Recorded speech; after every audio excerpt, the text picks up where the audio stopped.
Critical একটা পাহাড়ের ভিতরে আছি। এখন আমাদের সব সময়ের জন্য খোঁজ খবর নিতেছে আমরা কোথায় আছি।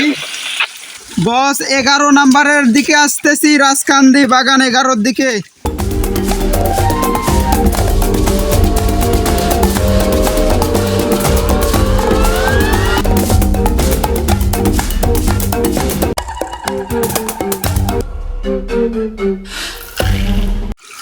ওয়াও, অস্থির একটা জায়গার ভিতর এখন হাঁটতেছি। বস আসতেছি, বস আসতেছি।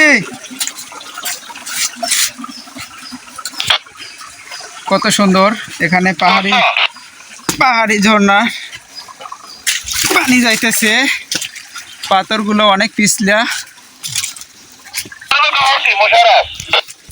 বস আমাকে শুনতে পাচ্ছেন?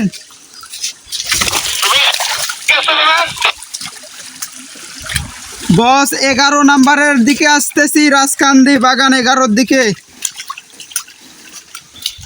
কত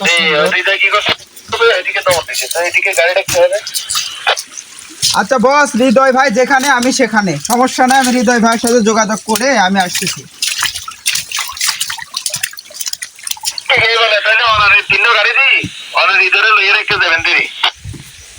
আমাদের কমিউনিকেশন চলতেছে। আমরা এখন কোথায় আছি?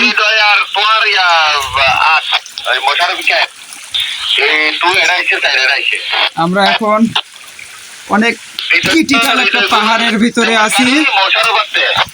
এখন আমাদের সব সময়ের জন্য খোঁজ খবর নিতেছে আমরা কোথায় আছি। দেখেন কেমন সংগ্রাম করে যেতে হচ্ছে, কেমন একটা রাস্তা।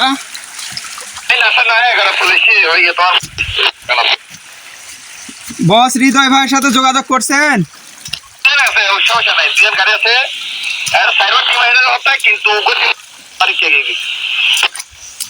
পিছনে আছেন আমাদের সকল ভাই বড় ভাইরা।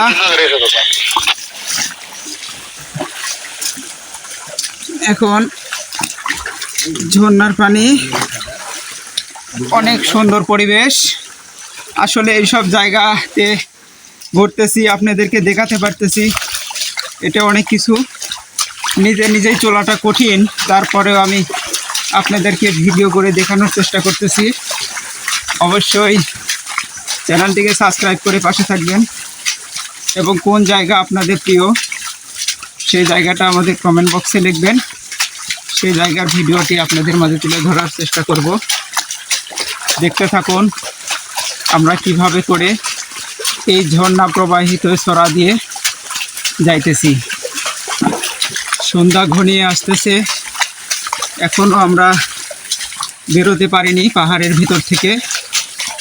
জানি না আরও কতক্ষণ লাগবে। এইভাবে আমরা হাঁটতেছি।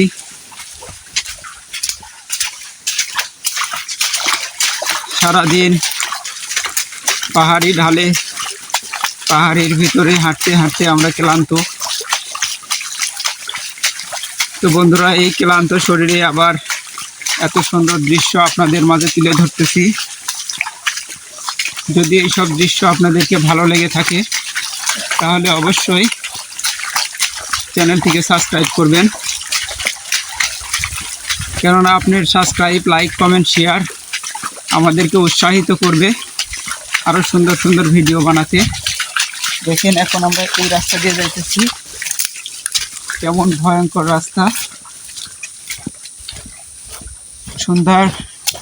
সন্ধ্যার সময় পাহাড়ের ভিতরে থমথম পরিবেশ, আসলে একটা ভীতিকর পরিবেশ,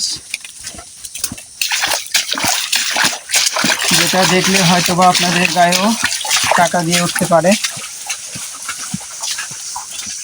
দেখতে থাকুন আমরা কিভাবে করে এই সরা থেকে বের হই।